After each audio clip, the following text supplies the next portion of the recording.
Listo, les comparto la pantalla, un segundo.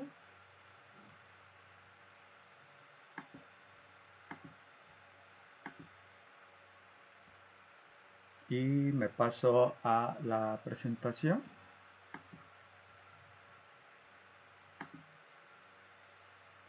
Y vamos a continuar con lo que estábamos viendo la vez pasada. Ay, perdón, pensé que ya tenía aquí el PDF, pero parece que no.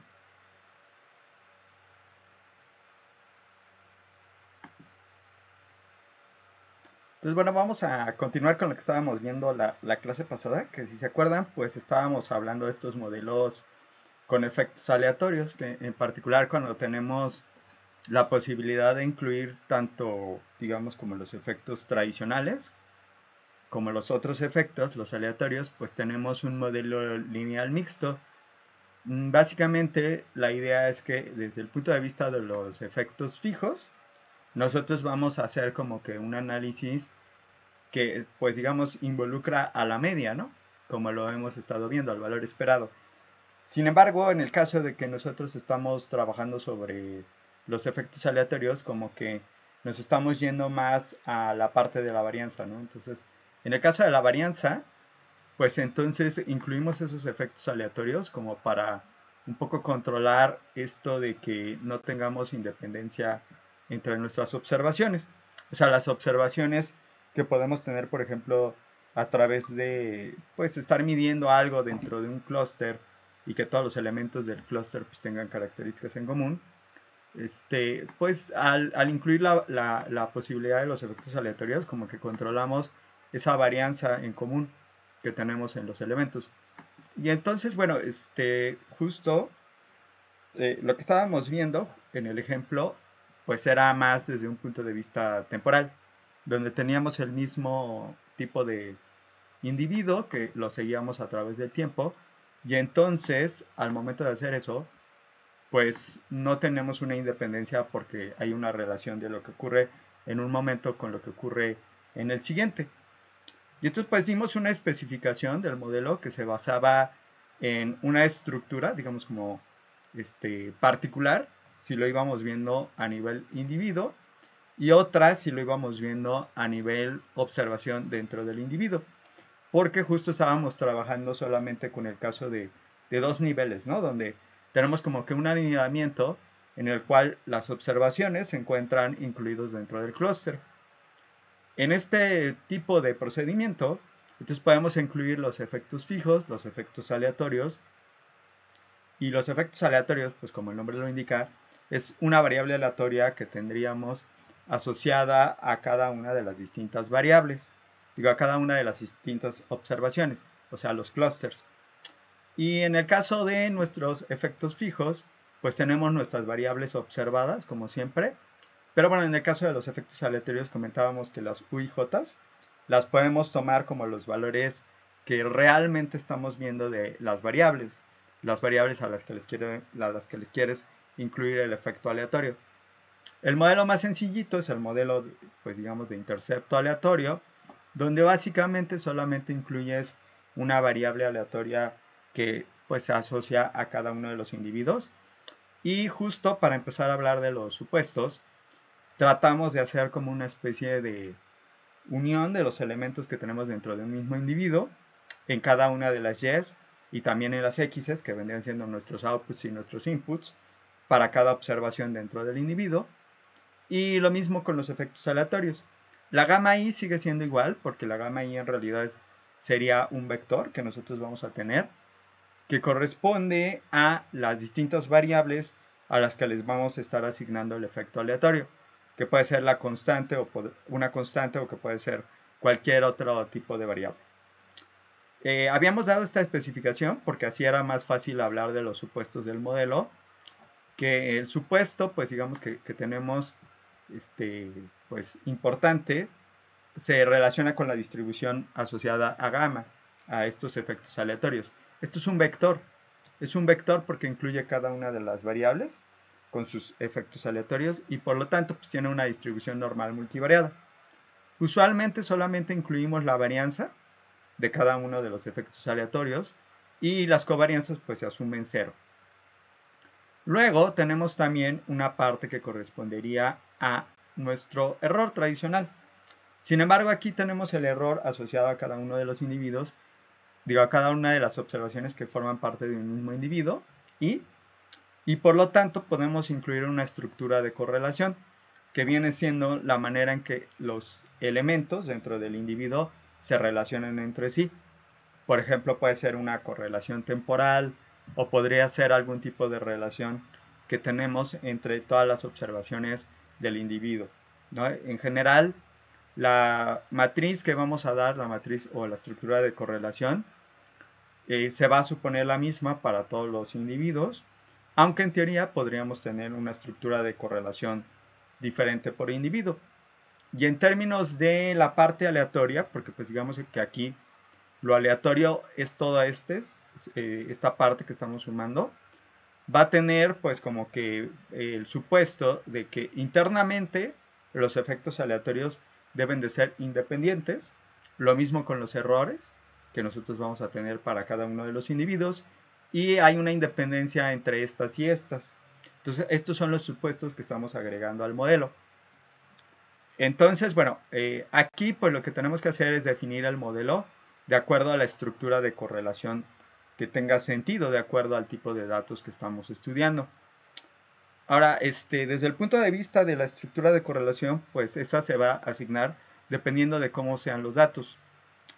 Normalmente, pues vamos a dar una estructura, principalmente sobre la sigma i, y también, pues es como muy común el modelo donde en particular solamente tenemos el efecto aleatorio de la parte constante, que es como tener un vector de puros unos para todas las observaciones de un individuo, y donde la matriz de varianzas y covarianzas de la correlación individual es una varianza constante para todos los individuos.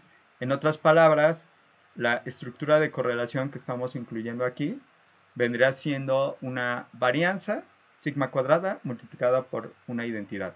La varianza que vamos a asignar aquí, sigma cuadrada, es una varianza diferente a la que usualmente se le asigna a la parte de la gamma i, porque también es como muy común que supongamos que pues solo se tenga la parte de la varianza y que la varianza pues la estemos calculando, digamos, para cada uno de los efectos aleatorios, ¿no? Los Q efectos aleatorios. Entonces son varianzas diferentes. Esta varianza es la varianza que tenemos asociado, digamos, a la parte del ruido individual, y esta es la de los efectos aleatorios, ¿no? Entonces, al final pues, son cosas que no son lo mismo. Y bueno, en ese caso, pues tenemos nuestro modelito que ya habíamos platicado, el modelo de efectos aleatorios, con solo el término constante como efecto aleatorio, y que es equivalente a tener este tipo de modelo, ¿no? Para cada individuo, pues tenemos sus inputs correspondientes a los efectos fijos, con sus correspondientes efectos fijos, que son las betas. Tenemos un efecto aleatorio solamente asociado a la parte del intercepto, que sería una variable aleatoria, gamma i. Y entonces aquí en este caso, como tenemos solamente una variable aleatoria, pues en realidad es un escalar, ya no es un vector. Esta sería una distribución normal univariada, y usualmente pues vamos a tomar, como les comentaba, una media 0, una varianza sigma cuadrada u, para distinguir que esta varianza corresponde a los individuos, como lo estábamos haciendo en los efectos fijos. Y en el caso del error tenemos una varianza diferente, que es la varianza de la parte del error, E y J. Son cosas distintas. Una varianza es la que tiene que ver con las características adentro del individuo, digamos que es la variación que nosotros tenemos dentro del individuo, y esta es la variación que tenemos entre las observaciones, entre individuos. Suponemos que esto y esto son independientes, por lo que estábamos platicando hace rato, y bueno, ese es el modelito como más simple que se puede tener, ¿no? Es un modelo donde pues no estamos incluyendo otro efecto aleatorio adicional, aunque a medida que agregamos más efectos aleatorios de otras variables, pues la adaptación que tenemos a la estructura de los datos pues es mejor, ¿no? Porque pues era lo que comentaba ayer, o sea, al final aquí es como si tuviéramos una pendiente diferente para cada individuo asociada a pues la variable que estemos estudiando como efecto aleatorio, y entonces, bueno, eso puede tener un mejor ajuste, ¿no? sobre los datos. Entonces, en el caso del modelo de efectos aleatorios, pues entonces ya en el más sencillito vamos a tener algo de este estilo, ¿no? Donde es parecido al de efectos fijos, ¿no? Tenemos un coeficiente, nuestro efecto fijo constante, tenemos nuestro efecto aleatorio de tipo intercepto, que es esta variable aleatoria que se está asociando a cada individuo. Tenemos nuestros efectos fijos de las variables explicativas restantes y nuestro error. Y de aquí nosotros, si lo pensamos desde el punto de vista geométrico, pues lo que tendríamos, parecido al del caso del efecto fijo, es que estas cosas de aquí van haciendo que los interceptos varíen aleatoriamente. Para cada individuo tenemos un intercepto distinto, ¿no? Entonces, el efecto aleatorio justo hace eso, ¿no?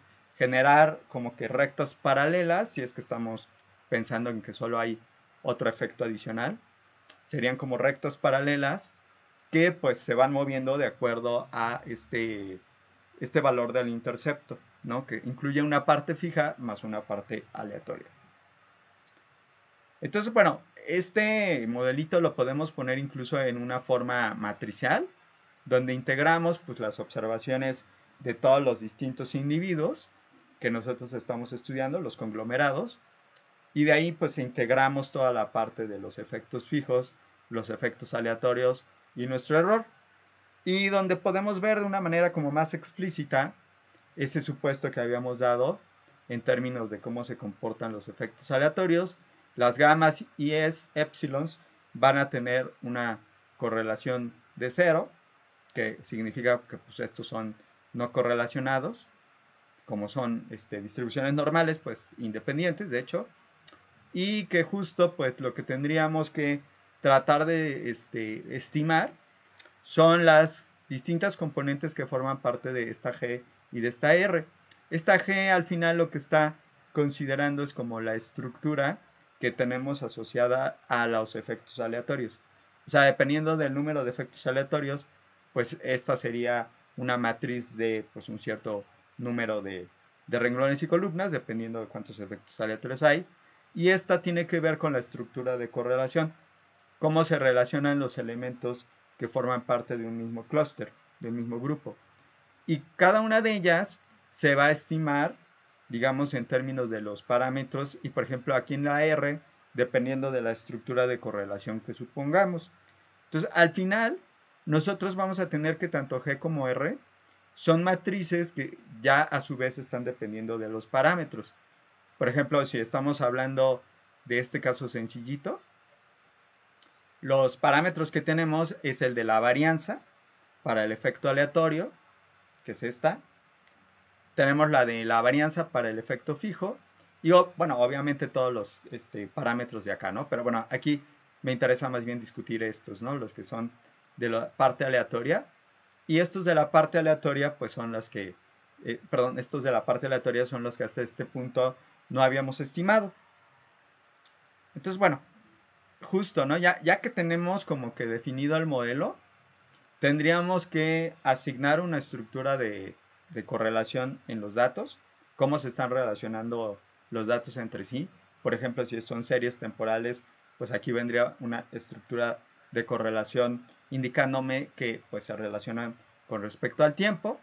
Aquí pues va a depender de si yo supongo que todos los efectos aleatorios son no correlacionados entre ellos, por ejemplo, que es lo más común. Y de ahí nosotros pues, vamos a tratar de estimar cada parte. Otra vez, esta parte de acá pues es aleatoria, porque las gamas son aleatorias, las épsilons también.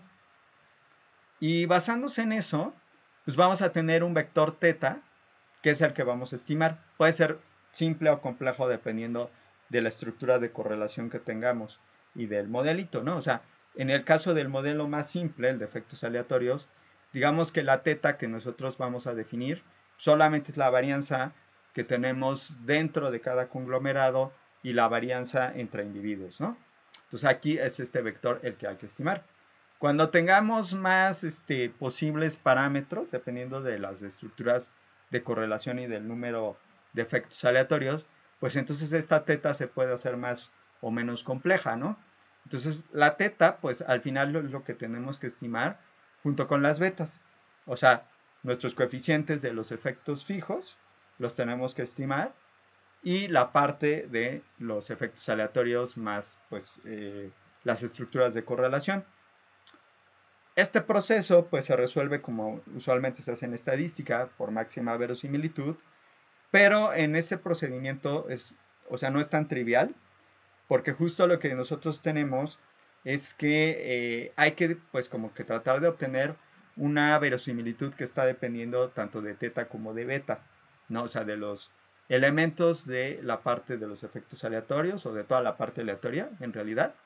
Y tenemos otra parte que es de la parte fija. Aquí se hace un proceso como que iterativo en el cual nosotros pues vamos a suponer, bueno, no vamos a suponer, sino que lo tenemos. O sea, al final nosotros, dentro de nuestro procedimiento, tenemos nuestra matriz de varianzas y covarianzas que está dependiendo de los parámetros que tenemos, ¿no? Que son las tetas. Esas tetas, pues son las que justo nosotros tendríamos que estimar. Se puede demostrar que la B, o sea, la estructura de varianzas y covarianzas que vamos a tener del modelo ya como un todo, o sea, de toda la parte aleatoria, que sería pues toda esta parte que tenemos aquí, que es U gamma más epsilon, tiene una estructura que depende pues de estas distintas partes que hemos estado definiendo, ¿no? O sea, de la estructura de correlación dentro de los conglomerados, de la estructura que tenemos dependiendo del número de efectos aleatorios, y entonces en realidad esta B es una matriz de varianzas y covarianzas que depende de todos los parámetros aleatorios que tengamos dentro del modelo. Y lo que se puede pensar es que aquí tenemos como un modelo parecido a los que hemos estado viendo, ya igual a x beta más otra cosa, pero donde esta otra cosa que tenemos resulta que no tiene una varianza con la estructura que hemos estado manejando hasta este punto, que es sigma cuadrada por la identidad. Es una estructura de correlación más compleja, la cual pues digamos que no es la estructura que usábamos para estimar por mínimos cuadrados ordinarios. Ahí podemos estimar, eh, eso se hace en general, no nada más en este caso de modelos lineales mixtos. Cuando tú tienes que la estructura de varianzas y covarianzas en un modelo lineal cualquiera no es sigma cuadrada por la identidad, podemos estimar por algo que se conoce como mínimos cuadrados generalizados, que generalizan mínimos cuadrados ordinarios. Entonces, el procedimiento que nosotros vamos a seguir es como decir, bueno, supongamos que la estructura de la B es conocida, ¿no? Y entonces si la estructura de la B fuera conocida, nosotros podemos estimar quiénes son las betas por mínimos cuadrados generalizados. Entonces el proceso iterativo pues se basa como que en esa idea, ¿no? Donde nosotros vamos a hacer un proceso donde vamos a ir estimando los valores de la teta, que son los valores que pues, nos interesaría saber también, además de digamos, las betas, y podemos generar una estructura de verosimilitud que es la verosimilitud restringida, que es una verosimilitud que solo depende de teta. Digamos que la beta hacemos que no dependa de ello, ¿no? Que sería como que integrar sobre esa parte que no nos interesa. Entonces podemos trabajar sobre esa verosimilitud restringida para obtener el valor de las tetas y el valor de la beta se puede obtener basándose, pues ya conociendo la teta, en esos estimadores de mínimos cuadrados generalizados, ya sea como este procedimiento, ¿no? Y entonces, bueno, a esos estimadores se le llama de máxima verosimilitud restringidos, ¿no? Justo porque trabajan sobre la verosimilitud restringida. Justo, o sea, digamos como que estos enfoques nos permiten hacer el cálculo de nuestros parámetros, ¿no? Que nosotros queremos pues estimar. Y entonces aquí al final pues tendríamos, obviamente sin una fórmula cerrada, nuestros estimadores que podemos calcular pues digamos basándose en el ajuste de uno de estos modelos, y que nos van a permitir, pues, en el caso de los efectos fijos, hacer las interpretaciones que usualmente hacemos, y en el caso de los efectos aleatorios, pues tener como que control sobre la varianza, que es justo lo que queríamos en términos este proceso, ¿no? Entonces, bueno, básicamente, pues es en términos así como muy generales, es como nosotros, pues podemos ir haciendo el proceso de estimación, ¿no? Entonces, una vez que nosotros, digamos, hacemos todo este proceso, pues vamos a poder empezar a interpretar y pues en el caso de querer predecir, pues también podemos hacer predicciones. Y bueno, lo último, antes de que les muestre el ejemplo que vamos a ver, es pues cómo definimos estas estructuras de correlación, ¿no? O sea, cómo decimos, cómo se comportan los elementos en su interior, los conglomerados en su interior, ¿no? Y así, pues saber cuáles son los tetas que vamos realmente a estimar, cuáles son los parámetros de la parte aleatoria que realmente vamos a estimar. Y entonces para ello, pues tenemos que definir varias estructuras, ¿no? Que podríamos utilizar para, pues, hacer nuestros modelitos. Entonces, bueno, por ejemplo, supongamos un modelo sencillito, ¿no? Un modelo que solamente tenga efectos aleatorios. Es decir, el único efecto que incluye, el único efecto aleatorio que incluye es uno de la parte constante. O sea, un gamma i que cambia para cada uno de los distintos conglomerados y que pues tiene la característica de que ya hemos platicado de independencia con las epsilon cis y que estas gamma cis pues tienen una varianza sigma cuadrada u, ¿no? O podrían tener una varianza sigma cuadrada u. Ese es el modelo del que hablamos. Sin embargo, este modelito, que es el que hablamos, el más sencillo, se puede modificar dependiendo de la estructura de correlación. Este es un modelo donde pensamos que la estructura es sigma cuadrada y cero fuera de la diagonal. O sea, como que dentro de los conglomerados, las observaciones no se correlacionan entre ellas. Sin embargo, desde el punto de vista ya práctico, es como muy común que nosotros no tengamos nada más esta estructura diagonal, que es la que nosotros estamos dando, que nos implicaría estimar un solo parámetro para la estructura de correlación, sigma cuadrada u, o sigma cuadrada, como lo estoy llamando aquí, sino que además podríamos tener otro tipo de estructuras, más o menos complejas.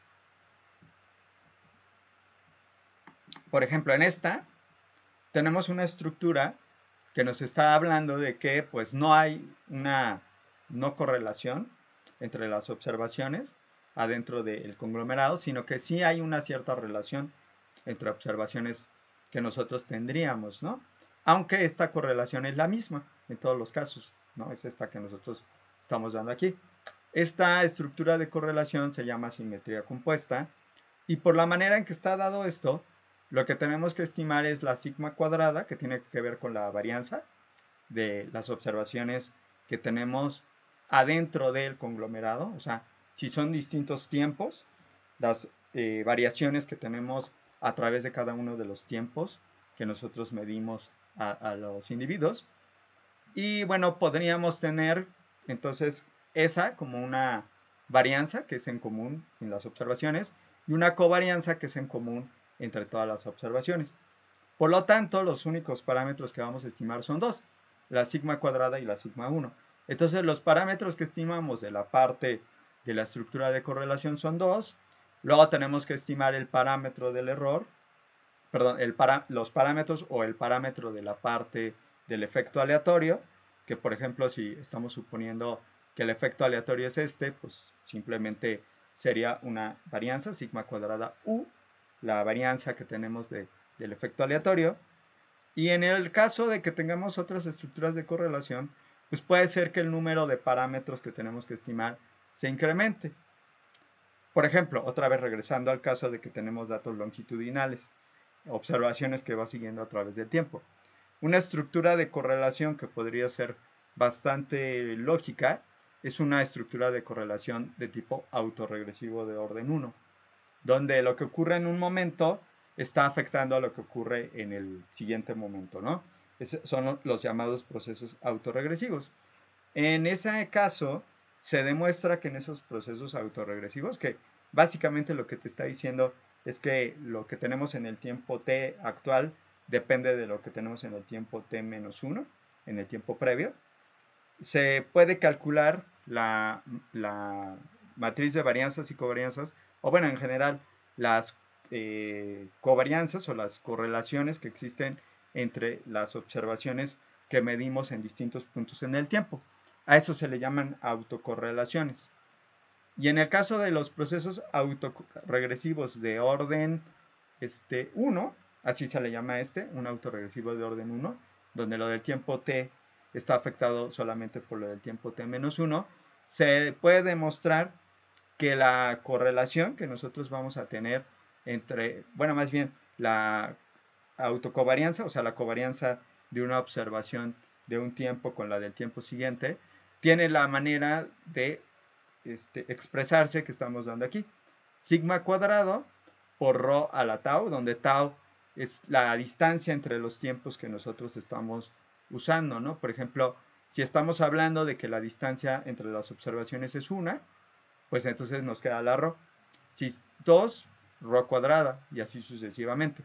Este es el término de autocorrelación, así se le llama, ¿no? Que es como la correlación que tenemos de una observación consigo misma, digamos, a través de este procedimiento que nosotros estamos dando. Entonces, bueno, al final, nosotros podemos dar esta estructura de correlación, que es como las que se ven en series temporales. Puede ser de un proceso autorregresivo, de un proceso ARMA, o lo que sea. Pero al final nosotros tenemos estructuras de correlación que nos estarían indicando cómo se están comportando las observaciones a través del tiempo.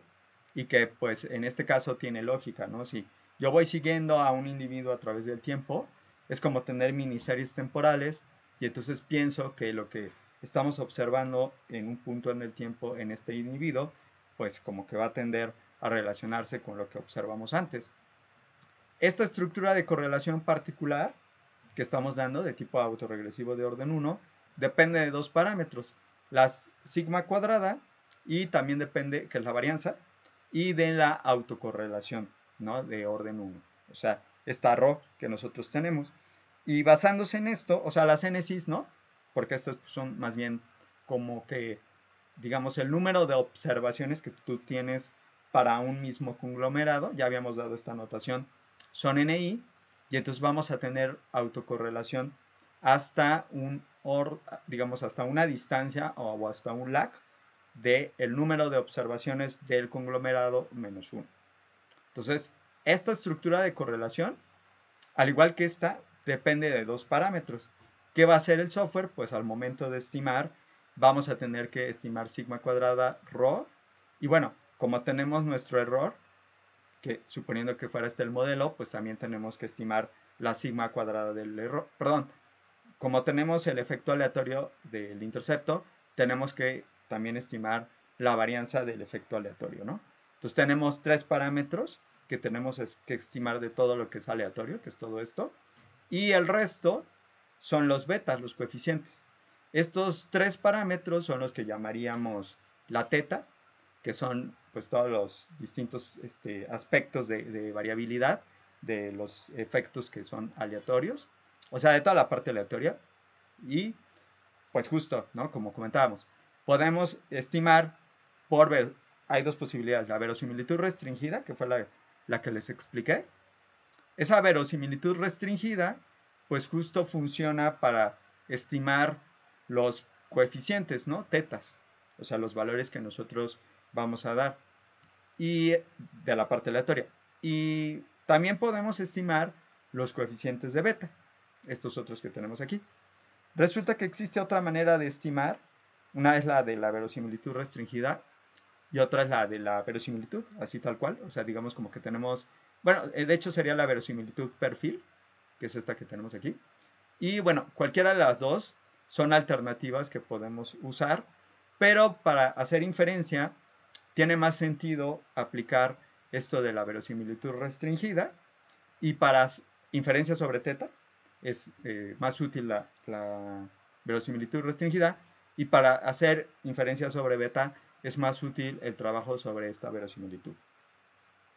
Entonces, bueno, ya teniendo todo esto, pues podemos saber si los distintos coeficientes son significativos y todo lo que ya sabemos hacer en el caso de pues, todos los modelitos que ya conocemos, ¿no?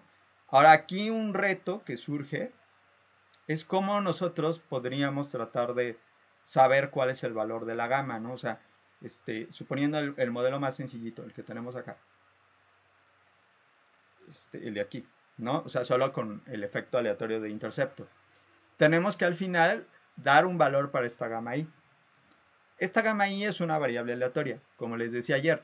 O sea, no tiene sentido, o al menos no hacemos ese tipo de cosas, calcular para una variable aleatoria, pues como que su estimador, X gorrito, ¿no? O sea, eso no existe. Sin embargo, sí existen cosas que se conocen como los predictores. El predictor de una variable aleatoria pues viene siendo la esperanza que nosotros tendríamos de la variable aleatoria. En este caso pues va a ser una esperanza condicional. La esperanza que tenemos asociado a los efectos aleatorios dependiendo de los outputs. Esta cosa de aquí va a tener la característica de que pues nos va a generar, digo, por las propiedades que tenemos dentro de la esperanza. Si yo calculo la esperanza de esta cosa, pues va a coincidir con el valor que nosotros queremos estimar, ¿no? Es como la esperanza de una esperanza condicional. Entonces ahí tendríamos la esperanza, ¿no? Como tal. Entonces esa es una propiedad que tenemos y bueno, justo es más o menos el tipo de cosas que nosotros queremos, ¿no? Queremos no un estimador, sino estos se llaman predictores, ¿no?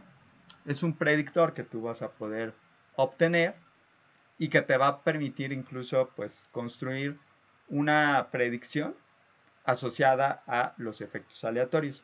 O sea, basándome en esta idea, calculo a través del modelo pues quién es la esperanza de gamma condicional a esto. Nosotros justo ahí pues vamos a tener las características que deseamos al momento de estimar, que pues nos estemos aproximando al valor que nosotros vamos a querer, que es el valor esperado de gamma, y que aparte pues podamos utilizar los valores que nosotros en teoría estimaríamos, que son todas las distintas partes que tenemos aquí, para que entonces la gama la podamos como que predecir, ¿no? Entonces el software te va a dar como salida, o te puede dar como salida, los valores de cada una de las gamas, ¿no? Para cada uno de los conglomerados. Y entonces esos son valores que nosotros tendríamos como parte del ajuste, porque como parte del ajuste vamos a estimar los efectos fijos, estimamos los efectos aleatorios y todas estas cosas de acá dependen de esos efectos aleatorios y por lo tanto pues también vamos a tener esta gama para cada uno de los individuos. Sin embargo, recordemos que los efectos aleatorios solamente son para los individuos que estás estudiando, o sea, estos gamas vas a tener uno para cada individuo, pero pues justo, ¿no? Son para los individuos de tu grupo de observaciones que tienes. Para otras, pues no necesariamente tiene por qué funcionar, ¿no? Entonces, bueno, eso es algo que se tendría que tomar en cuenta. Y bueno, o sea, en términos así muy generales y bueno, rápido, obviamente, porque pues no estoy entrando a tanto detalle a cada cosa. Más bien, la idea general es que tenemos que definir un modelo donde pues vamos a incluir esta parte de los efectos aleatorios para tratar de controlar la variabilidad que nosotros tenemos por el hecho de que las observaciones están de alguna manera anidadas. En el caso de las observaciones que tenemos anidadas, podemos tomar una estructura de correlación considerando pues que las observaciones dentro de un mismo conglomerado pueden relacionarse entre sí. Tenemos que considerar la parte correspondiente a nuestro o a nuestros efectos aleatorios, que también son aleatorios y por lo tanto tenemos que estimarles algunas cosas que son las varianzas correspondientes, usualmente solo eso. Y tenemos los efectos fijos, que son las betas, y que las interpretamos como siempre. Y basándose en todo esto, nosotros podemos usar pues nuestras herramientas de estimación, más o menos usuales, de estimación por máxima verosimilitud, con ciertas modificaciones, para estimar, ¿no? Esa es más o menos la idea.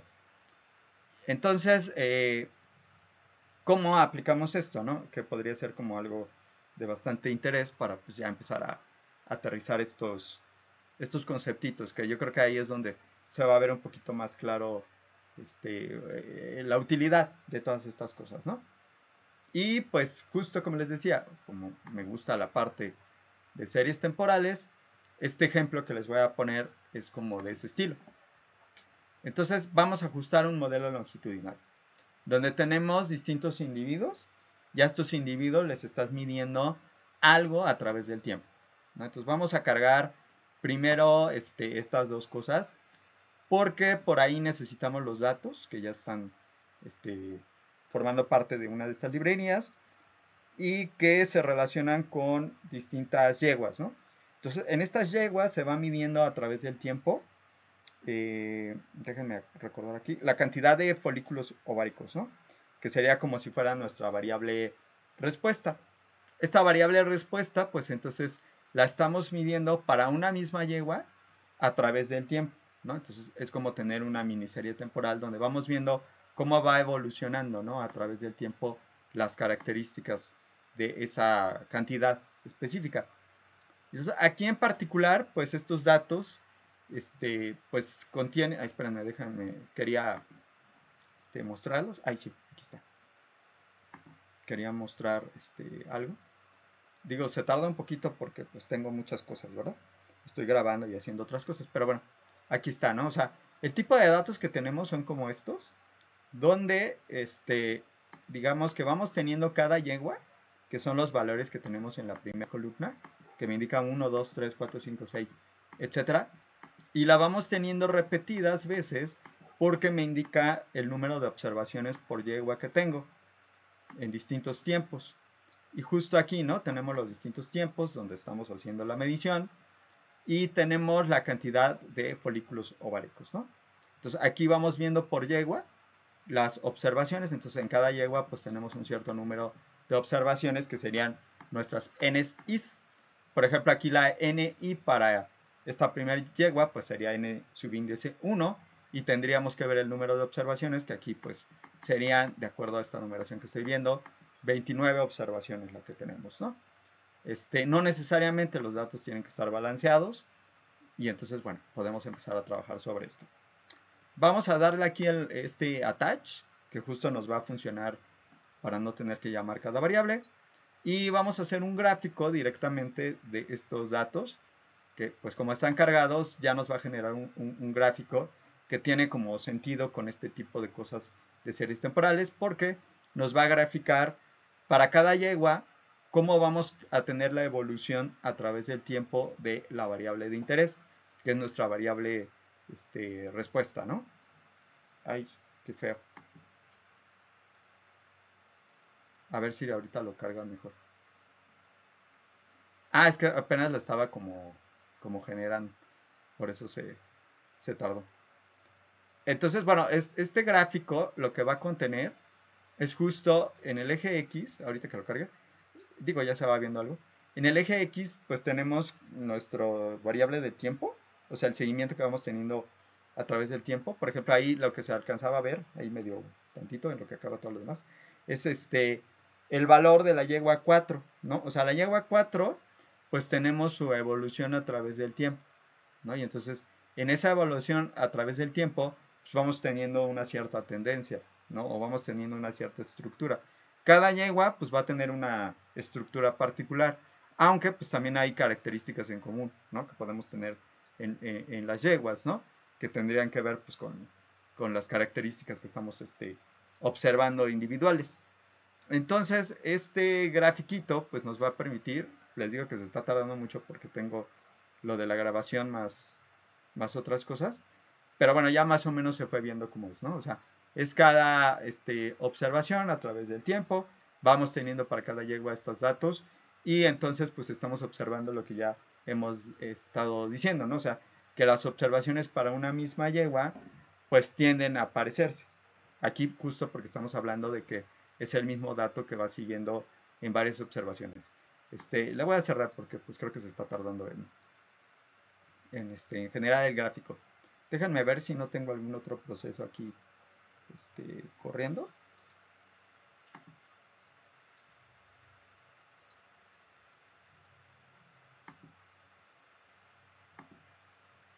No, sí, nada más tengo lo de la grabación. Entonces yo creo que eso es lo que se está jalando la memoria, ¿no? Pero bueno, básicamente todo es como hacer el gráfico para cada individuo. No sé si pararlo, porque luego es peor. Pero bueno, me voy a adelantar un poquito con la parte de código y ahorita regresamos con lo de la gráfica. Ahora, en este caso particular, lo que estamos observando con lo que va saliendo es cómo se está comportando a través del tiempo estos datos. En general, cuando nosotros estamos hablando de datos de serie temporal, como que vamos teniendo estructuras que me hablan de distintas cosas, ¿no?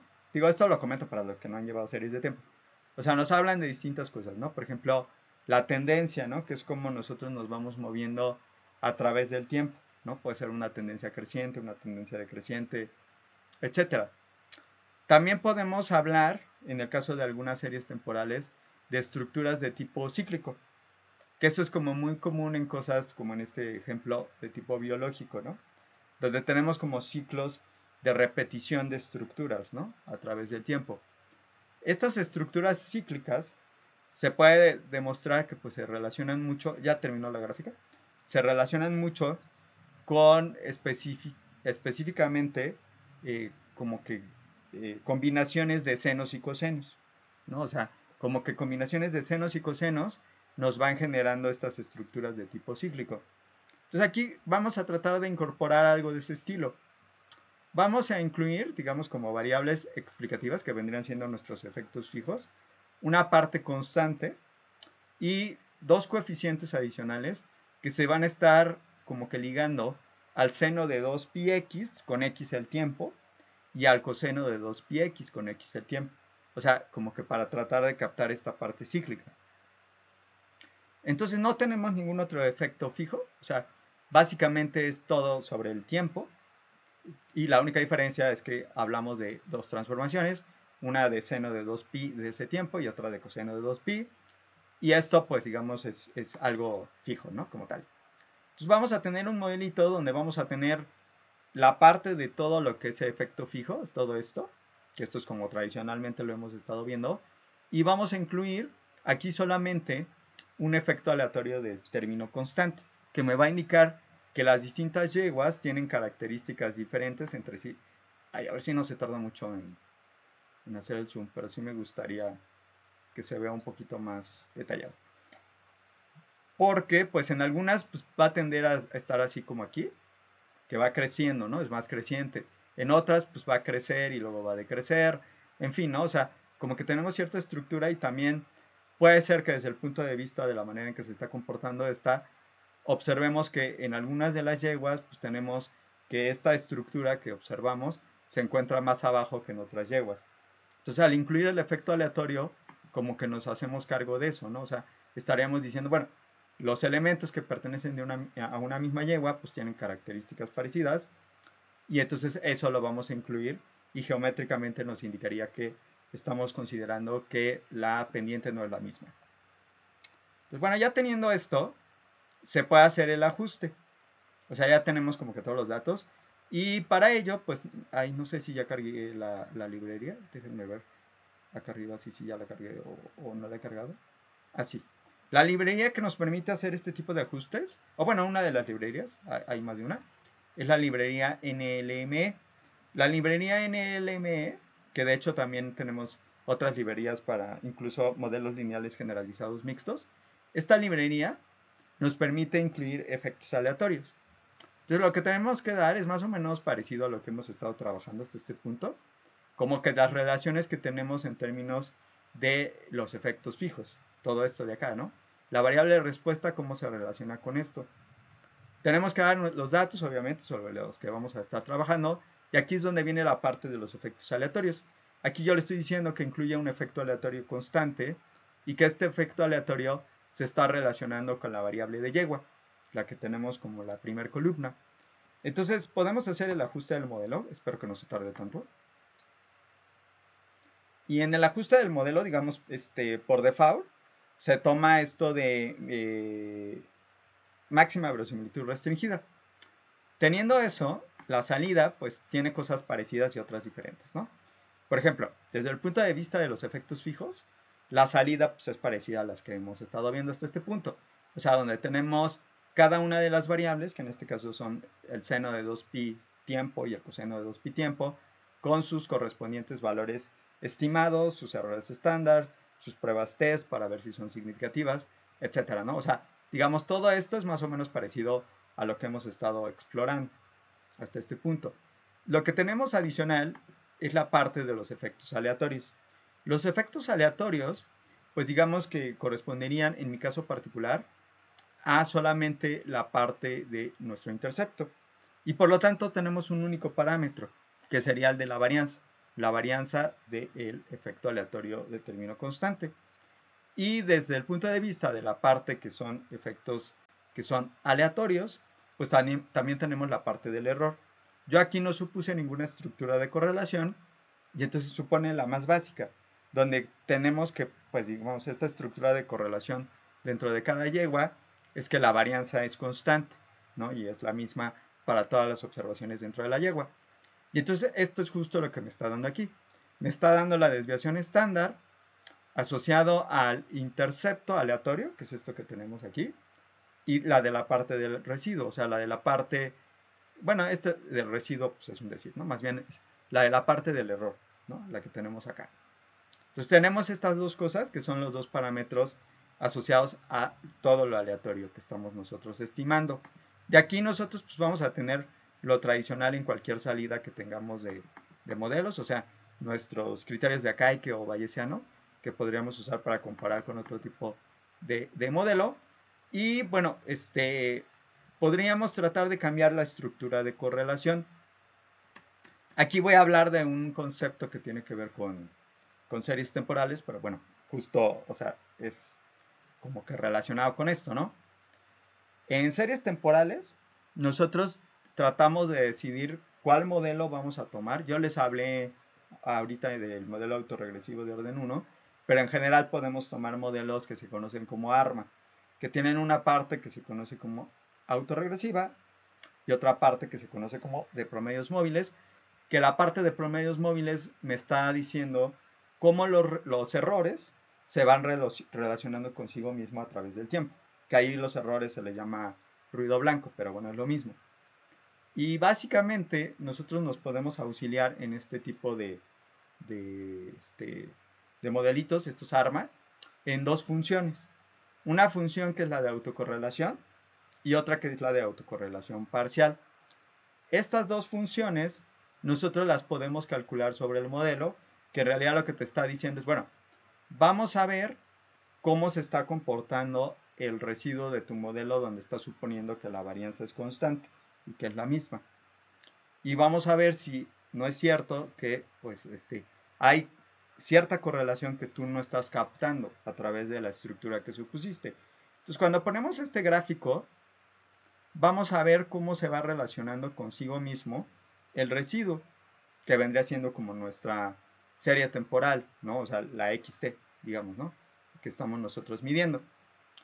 Y justo, digamos, desde el punto de vista de series de tiempo, este diagramita que estamos dando, que nos está diciendo cómo está correlacionándose algo consigo mismo a través del tiempo, se puede utilizar para saber qué orden le vamos a dar al valor, en particular, en este caso con la autocorrelación, de Q, dependiendo del número de líneas que se estén saliendo de estas banditas de confianza.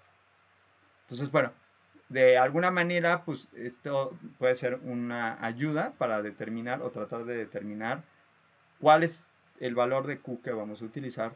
Si vemos que una de estas líneas se sale de la banda, pues entonces podemos dar el valor de 1. Y bueno, nos ayuda a ver también que el proceso que nosotros generamos arriba no generó residuos donde nosotros no observemos todavía una relación entre las variables dentro de un mismo individuo a través del tiempo. Por lo tanto, no nos hemos hecho cargo de esta estructura de correlación interna. Esto lo podemos repetir también en términos pues, de nuestra función que usamos más en series temporales, que es ACF, tal cual, basándose en los residuos del modelo, y nos va a generar lo mismo, ¿no? O sea, al final son dos formas de tener exactamente lo mismo, que es la autocorrelación, y que te ayuda a ver que pues todavía tenemos problemas de que la autocorrelación pues no está en todos los casos adentro de las banditas, que sería lo que desearíamos si nuestro primer modelo funcionó bien. Y también nos puede ayudar pues a decir, bueno, pues a lo mejor podríamos usar un MA de 1 o 2 o incluso 3, porque estas tres bandas están saliendo, estas tres líneas están saliendo de las bandas y pues son las primeras líneas que se salen de las bandas. Basándome en esto, yo puedo entonces empezar a proponer algún modelito que tenga como sentido en esta estructura de correlación y tratar de ajustar ese modelo, digamos, incorporando la estructura que a mí me gustó para la manera en que se está comportando estas correlaciones dentro de un mismo individuo, en este caso dentro de una misma yegua. Entonces, por ejemplo, aquí puedo hacer una actualización de mi modelito basándose en que la estructura de correlación ya no es una estructura como la de antes, la simple de sigma cuadrada de identidad, sino una estructura de correlación que me dice que tengo un proceso de promedios móviles de orden 2 en la estructura que tenemos dentro de cada una de las yeguas, ¿no? Y entonces haces una actualización, digamos, del modelo, cambiando la estructura de correlación, y esto nos puede ayudar porque pues nos puede generar mejores o inferencia o predicciones, ¿no? Dependiendo de para qué lo vamos a usar. Pero bueno, aquí justo esta parte de los efectos fijos, pues es como lo habíamos visto antes. Lo que va a cambiar es en la parte de los efectos aleatorios.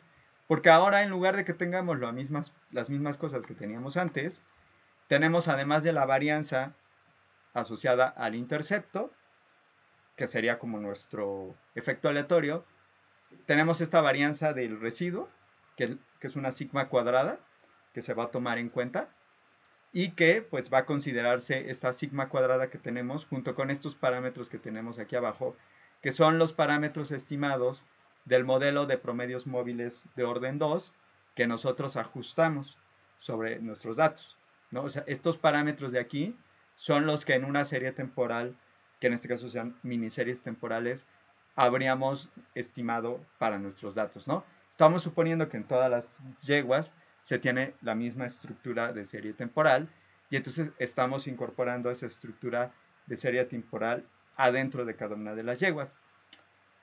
Entonces, bueno, esa es más o menos la idea de esta estructura de correlación, pero tenemos muchísimas estructuras de correlación. Ahorita ya sé que ya fue la hora. Mañana voy a... ¿Mañana? No. Sí. Ay, ya ni sé. No, con ustedes creo que ya terminé todas las clases de la semana. Bueno, la siguiente clase, sea cuando sea, voy a terminar con este ejemplo y vamos a ver pues cómo se interpreta, por ejemplo, la salida de los ajustes, ¿no? Y van a ver cómo si se van a ajustar mejor estas cosas a la estructura que teníamos en el comportamiento de las yeguas, ¿no? Porque pues, se van a subir o bajar pues más acorde a cómo se está comportando cada uno de los datos para cada yegua. Entonces, bueno, no sé si con esto queda un poquito más claras, como todas esas ideas un poco más teóricas de las que les estuve hablando. No sé si tengan alguna duda.